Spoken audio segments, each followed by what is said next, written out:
guys, sebelum kita mulai ada baiknya dibantu like video ini, dan bagi yang baru bergabung silahkan tekan dulu tombol subscribe dan aktifkan loncengnya. Air suci 6 matahari adalah air murni yang telah dibudidayakan oleh para master yang sangat kuat, yang telah mengumpulkan 6 aura maskulin antara langit dan bumi. Ini adalah energi matahari, energi Shaoyang, energi Xuanyang, energi matahari yang kuat, energi yang positif, dan energi matahari yang bersinar. 6 jenis aura yang telah diubah menjadi air suci ini, mampu membasuh roh, memberi makan daging dan darah, dan ketika setetes air suci dimasukkan ke dalam mana, ki sejati menjadi lebih kental, dan kecepatan kultivasi akan berkembang lebih cepat. Dari 3 murid klan Taiyi, hanya Yao Dian yang membawa labu yang berisi air suci, sedangkan Yu Fen dan Xia Yu tidak dapat memilikinya. Dapat dilihat betapa berharganya air suci itu. Sekarang ketika air suci menetes ke kepotongan pohon dunia, gelombang 6 energi matahari diserap, dan ada sedikit vitalitas pada potongan kayu ini. Fang Han bahkan melihat bahwa pada fragmen seukuran telapak tangan ini, spora hijau kecil mulai bermunculan, yang tampaknya itu telah bertunas. Begitu tunas muda yang kecil keluar, aura kayu yang kuat tiba-tiba meledak seperti air pasang. Fang Han langsung dapat merasakannya, dia seolah berada di lautan pegunungan hijau, dengan pepohonan di mana-mana antara langit dan bumi. Ki kayu jenis ini sudah cukup bagiku untuk menyempurnakan seni kaisar kayu azure ke tingkat yang belum pernah terjadi sebelumnya. Mengubah ki sejati menjadi Yuan Gang. Ucap Fang Han dengan cepat mendesak mananya, mencoba menyerap ki kayu dari pohon dunia dan memadukannya ke dalam ki sejati kaisar kayunya sendiri. Dan kemudian mencoba menyempurnakannya dalam satu gerakan. Mencapai tahap ketiga dari alam rahasia kekuatan magis. Alam Yuan Gang, dan mananya akan berlipat ganda. Budidaya King di Muhuanggong sejatinya dapat menyerap energi spiritual dari berbagai tanaman. Semua pohon antara langit dan bumi, dan dapat memerintah seluruh kayu. Tetapi pohon dunia ini adalah pohon suci yang pertama kali ada, yang menghubungkan dunia dewa dan manusia. Sejak itu dipotong oleh kekuatan primordial, pohon ini telah menghilang, dan orang-orang yang berlatih King di Muhuanggong tidak dapat lagi menyerap aura jenis pohon ini. Fang Han penuh kegembiraan. Namun, saat berikutnya, sesuatu yang aneh tiba-tiba terjadi. Ketika Ki Fang Han pertama kali bersentuhan dengan pohon dunia, itu bukannya diserap, tetapi malah dihisap oleh pohon dunia. Ki Fang Han sendiri tersedot seperti banjir ke dalam pohon dunia. Tunas dari fragmen itu ternyata adalah monster. Tidak, bagaimana ini bisa terjadi? Ucap Fang Han terkejut, dan dengan secara paksa memotong lajur energi Ki-nya yang sedang mengalir. Pada saat ini, dia tidak hanya gagal menyerap energi spiritual, tetapi dia juga kehilangan energi sejatinya. Fang Han memperkirakan, bahwa kehilangan energi sejatinya ini akan membutuhkan waktu 1 bulan untuk memulihkannya kembali. Dia ingat pertempuran hidup dan mati dengan Hua Tiandu, 1 tahun telah berlalu. Setiap hari tidak dapat ditunda, dan hilangnya energi kultivasi selama 1 bulan telah menyebabkan basis kultivasinya mundur. Dia merasa sangat tertekan sehingga dia tidak sabar untuk menendang pecahan pohon dunia itu, mencabut kuncupnya, dan menghancurkannya. "Xiao!" teriak Fang Han sangat suram. Yan Lao berkata, "Jangan menyesalinya. Ini hal yang baik, aku tahu apa yang terjadi." Ucap Yan Lao melihat sesuatu. "Bagaimana ini bisa dikatakan bagus?" tanya Fang Han masih terlihat kesal, saat menatap pecahan pohon dunia. Yan Lao berkata, "Kita biasa membuang kotorannya selama ratusan juta tahun dengan air Wang King, dan kemudian Anda menggunakan air suci 6 matahari untuk membuatnya hidup dan bersinar dengan tunas baru. Ini adalah hadiah terbaik yang diberikan kepada Anda oleh surga. Teruslah sirami dia dengan Ki, Kaisar Kayu setiap hari. Ketika energi sejatinya pulih, ia secara bertahap akan melepaskan potensinya dan akhirnya benar-benar berubah menjadi pohon muda. Setelah itu, ia akan mampu menyerap ki abadi dalam kehampaan dengan sendirinya, dan kemudian bergabung dengan mana Anda, dan kekuatanmu akan bertumbuh ke tingkat yang belum pernah terjadi sebelumnya. Sekarang dia belum tumbuh menjadi pohon muda, dan membutuhkan nutrisi dari Anda. Ini setara dengan manusia yang memberi makan anak harimau, dan menunggunya tumbuh sepenuhnya. Harimau akan mengaum di pegunungan dan hutan, karena dia adalah raja binatang buas. Jika itu benar-benar dapat tumbuh menjadi bibit pohon dunia di bawah asuhanmu, maka kamu telah memiliki pohon suci kuno yang pertama ini, dan kamu bahkan dapat menggunakannya untuk mencapai alam abadi di masa depan. Ini juga merupakan senjata ajaib. Bahkan teknik Kaisar Huangquan tidak dapat terlalu diandalkan untuk mempercepat kultivasimu. Dan kayu ini juga merupakan harapan besar untuk mengalahkan Hua Tiandu. Ucap Yan Lao menjelaskan. Fang Han mendengarkan suara naga Yan yang bersemangat, dan melihat pecahan kecambah itu. Dia merasa bahwa memang ada kekuatan agung di dalamnya, tetapi dia belum tumbuh sepenuhnya, jadi dia harus menghabiskan energi sejatinya dan merangsang potensinya. Fang Han berkata, jika ini masalahnya, saya akan bekerja lebih keras dan menyuntikkan Mu Huang Zenqi ke dalamnya setiap hari, berharap itu benar-benar dapat menumbuhkan pohon dunia untuk saya gunakan. Ucap Fang Han mulai sedikit tenang. Sejak saat itu, Fang Han memulai kultivasi yang sulit. Setiap hari dia memadatkan energi sejati Mu Huang di kuali Raja 5 penjara dan menggunakan mana. Untungnya, Fang Han membunuh pemilik pulau yang putus asa sebelumnya, dan mendapat 3.000 pil emas yang dapat memperbarui hidup, dan mendapat 3 labu pil Yuanying. Pilnya sudah cukup, bahkan jika butuh 3 hingga 5 tahun, itu tidak masalah. Fang Han terus memakan pil Yuanying, dan mananya meningkat dengan cepat. Tetapi dia juga harus memberi makan tunas pohon dunia. 90% dari mana dan energi sejati yang dia kembangkan setiap hari telah ditelan. Dan kultivasinya terus berkembang.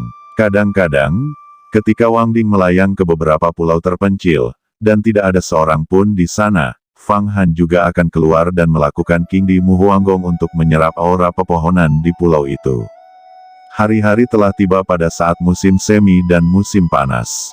Saatnya semua vegetasi subur, dan iklim laut lembab dan tropis, yang lebih cocok untuk pertumbuhan vegetasi.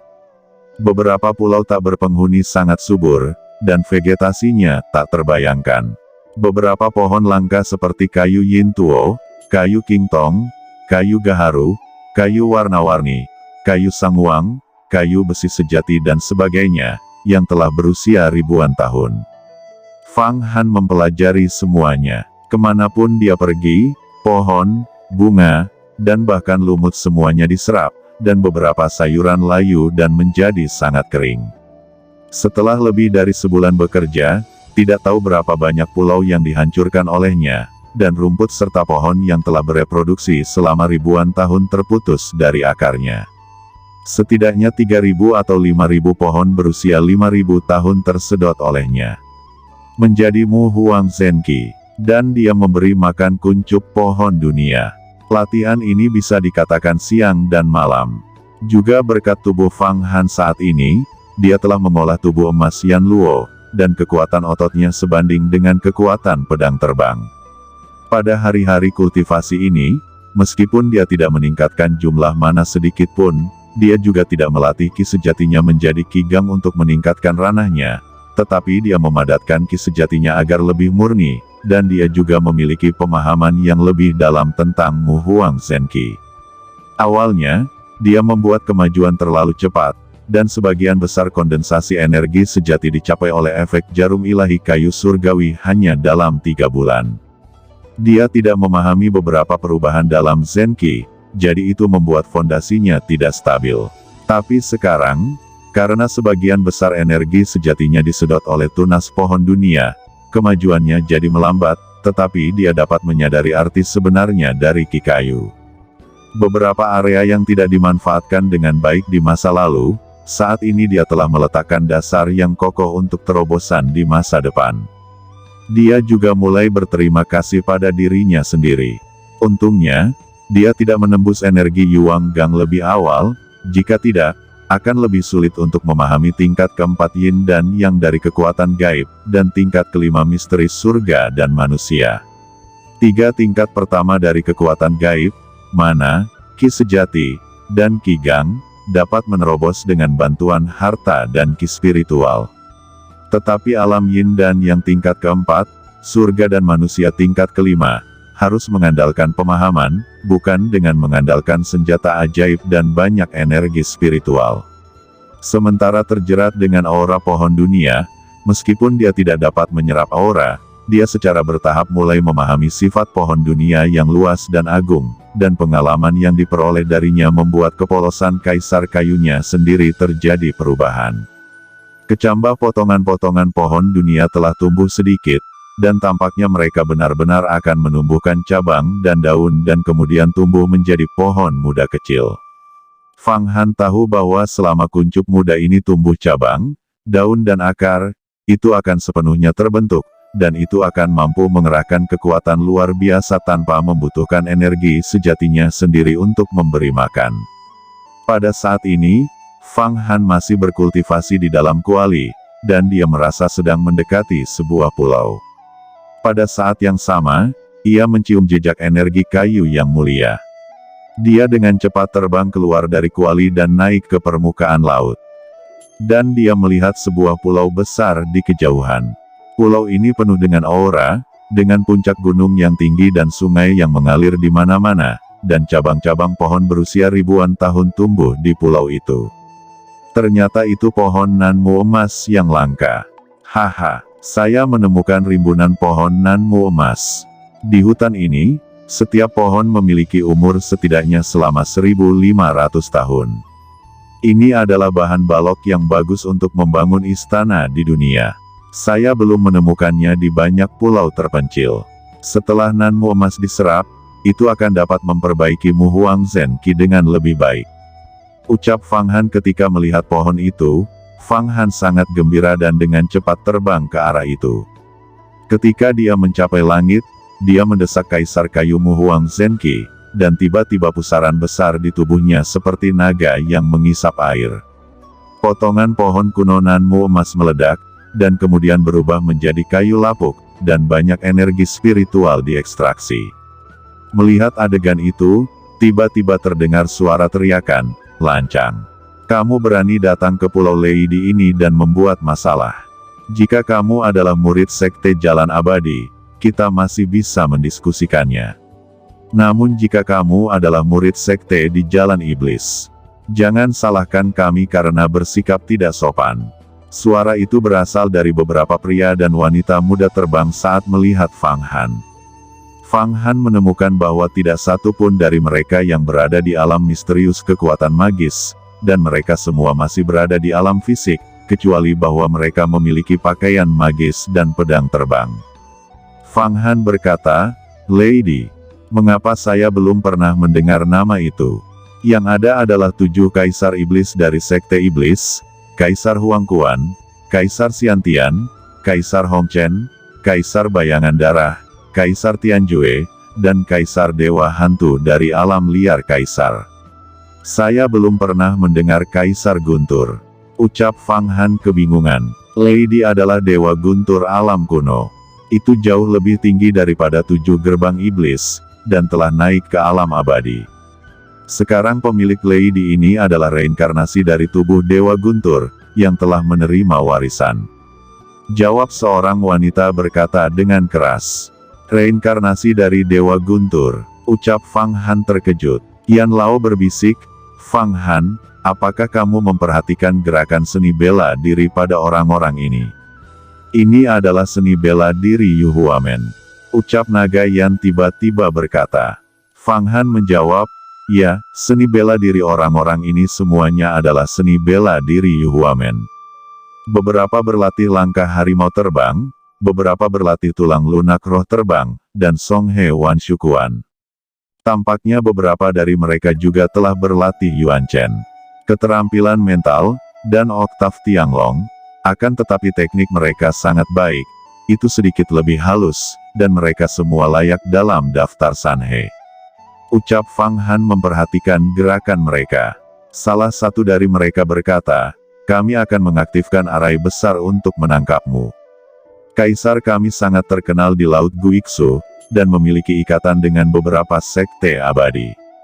Ucap salah satu pemuda melihat bahwa Fang Han tidak menjawab untuk waktu yang lama, dia melirik beberapa kali dan berteriak dengan keras. Fang Han berkata, aku bertanya padamu, mengapa seni bela dirimu mirip dengan seni bela diri Yu Huamen? Ucap Fang Han tiba-tiba mengangkat nada suaranya. Kaisar kami adalah murid sejati Yu Huamen. Tentu saja kami berlatih teknik Yu Huamen. Ucap seorang biksu perempuan berbicara dengan liar. Fang Han mendengar kata-kata biksu perempuan ini, dan hatinya terkejut.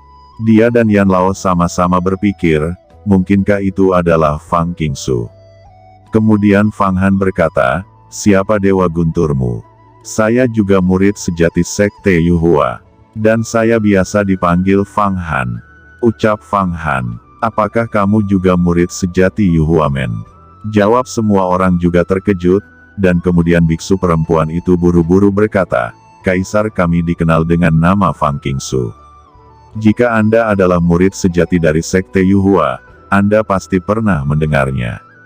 Awalnya, dia berpetualang ke Laut Guiksu dan mendapatkan jimat yang ditinggalkan oleh Kaisar Guntur kuno. Setelah mendapatkan dukungan dari sekte Yu Hua, dia melakukan retret ke laut dan membangun Lei Dongfu ini. Jika Anda memang murid sejati dari sekte Yu Hua, bukti apa yang kamu miliki? Ucap wanita ini. Fang Han bergumam, benar saja, itu adalah Fang Qingsu. Tanpa diduga, dia benar-benar membangun fondasi yang begitu besar di laut ini, dan membuka sebuah sekte. Dia membangun Lei Dongfu ini. Ini benar-benar menakjubkan. Tidak heran hubungannya dengan Komandan Iblis tidak jelas.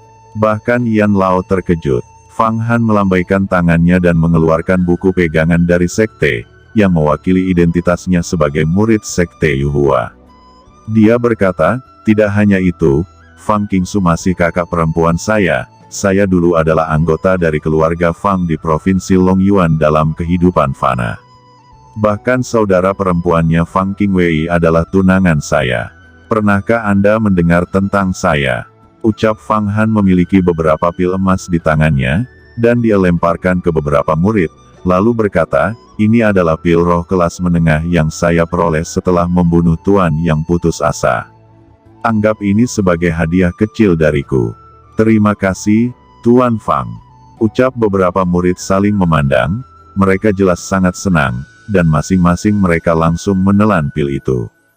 Fang Han berkata, berapa banyak orang yang ada di sini? Siapa penanggung jawab selama kakak senior Fang melakukan retret?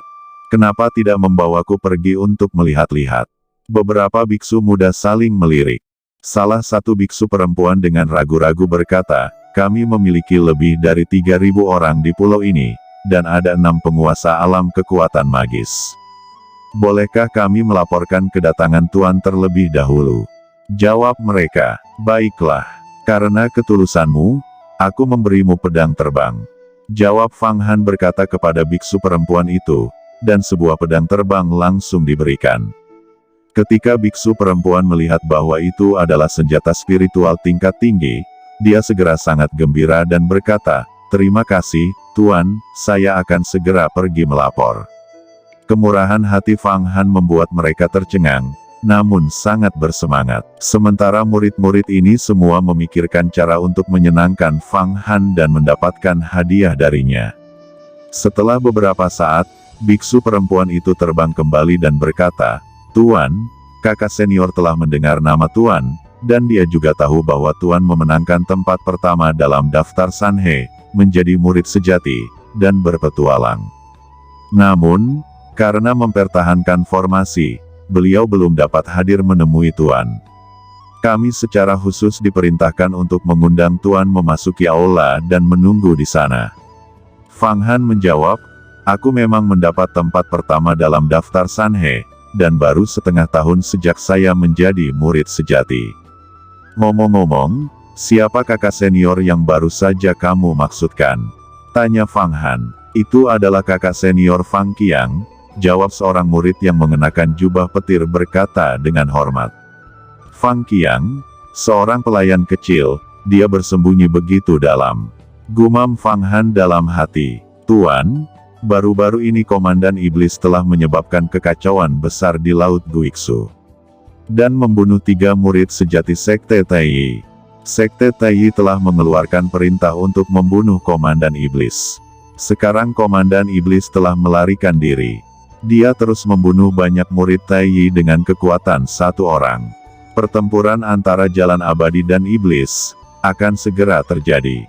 Karena hubungan antara Nona Kaisar dan Komandan Iblis, Gua Kaisar Guntur kita juga menjadi sasaran orang-orang Taiyi. Ucap murid lain menjelaskan kepada Fang Han, sambil memimpin jalan menuju aula. Kenapa begitu banyak hal yang terjadi di laut? Gumam Fang Han mendengarkan, dia diam-diam terkejut, tetapi dia juga sedikit beruntung. Untungnya, pembunuhan ketiga Yao Dian, masih Komandan Iblis Xiantian yang jadi tersangka. Dia tahu bahwa Sekte Taiyi pasti akan pergi menuntut penjelasan padanya. Keduanya arogan dan tidak mau duduk untuk saling menjelaskan. Mereka pasti hanya ingin bertarung dan tidak ada ruang untuk berdamai. Sekali bertengkar, segalanya akan menjadi semakin kaku. Ternyata saya adalah penyebab pertempuran antara Jalan Abadi dan Iblis. Saya tidak tahu siapa yang akan dibantu Fang Qingsu setelah dia meninggalkan retret. Komandan Iblis, atau Jalan Abadi, pikir Fang Han diam-diam menghitung. Fang Han merasa bahwa dia harus tetap tinggal di sini sementara, menanyakan beberapa berita, dan pada saat yang sama melihat bagaimana perkembangan sekte luar milik Fang Qingsu ini. Adapun Long Xuan yang masih di dasar laut, dia terus memadatkan Wan Sui Zenki di kuali Raja 5 penjara. Dia tidak perlu tahu lebih banyak tentang istana Gua Kaisar Guntur rahasia milik Fang Qingsu. Tepat di tengah perjalanan, tiba-tiba di kejauhan, energi iblis yang mengerikan mengalir ke langit, awan iblis menyelimuti, sejumlah besar air laut digulung hingga ke langit, seluruh dunia tampak diselimuti kegelapan. Sungguh energi iblis yang kuat, itu adalah iblis surgawi. Di medan perang iblis surgawi, saya belum pernah menemukan energi iblis yang begitu kuat. Raja iblis yang perkasa tidak memiliki energi iblis yang begitu kuat. Gumam Fang Han terkejut. Oke teman-teman, terima kasih sudah menonton. Jangan lupa like, komen, dan subscribe.